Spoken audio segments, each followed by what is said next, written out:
I don't know what kind of tree this is, and I've tried looking it up and asking around, but I can't figure it out. I thought it was a dogwood because it had these white flowers, but I was informed by several people when I posted this with the title of dogwood that, no, that was wrong. It's not a dogwood. But whatever it is, I don't know. It's a pretty tree, though. Our neighbors have them down the block. There's a couple of them, and it's really cool to see them each spring. They just explode in these. It's like looking at a cloud sitting on top of a tree stalk. It's awesome. Everything is all white and green, and they're really cool trees. I wanted to take a picture of this phenomenon, these blossoms on the tree turning this brilliant white, but there were some problems. Like, there's too much going on. How do you isolate one particular subject for the viewers?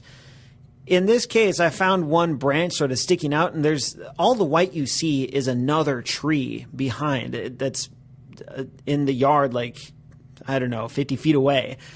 But this one branch that you're seeing in the photo was from a tree that was closer, and it was sticking out.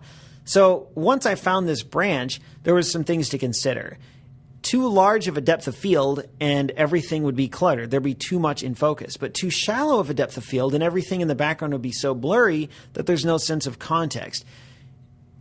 Given how this photo is composed, you can kind of tell that there's more in the background, maybe more of these same flowers. And in fact, that's exactly what it is. And I hope that's how it comes across, is that there's more of this same tree flower business going on in the background. I shot this at f4 using spot metering, which meant that the branch itself was properly lit, but everything behind was overexposed. And I had to bring it way down in post, which is the nice thing about working in RAW. You can get that data back, whereas with JPEG, a lot of that data is thrown out and you can't really get it back.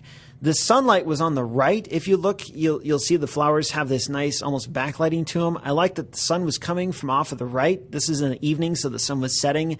And it gave these flowers a nice glow to them. During midday, the lighting would have come down from straight on top. It would have kind of been harsh and not really interesting. But as it was, I like how it's kind of glowing. And man, when you're looking for a different way to take a photo, look at the lighting and look at how you can either manipulate the lighting or manipulate your subject if you can't control the lighting, which is the case here, especially when working with outdoors and available light. I took a lot of shots, but only a few turned out. And that's okay. It's fun to try this, especially because it's so fleeting. A couple days later, and all these were gone. And had I not at least gone out to try, I would have missed this opportunity for a whole year.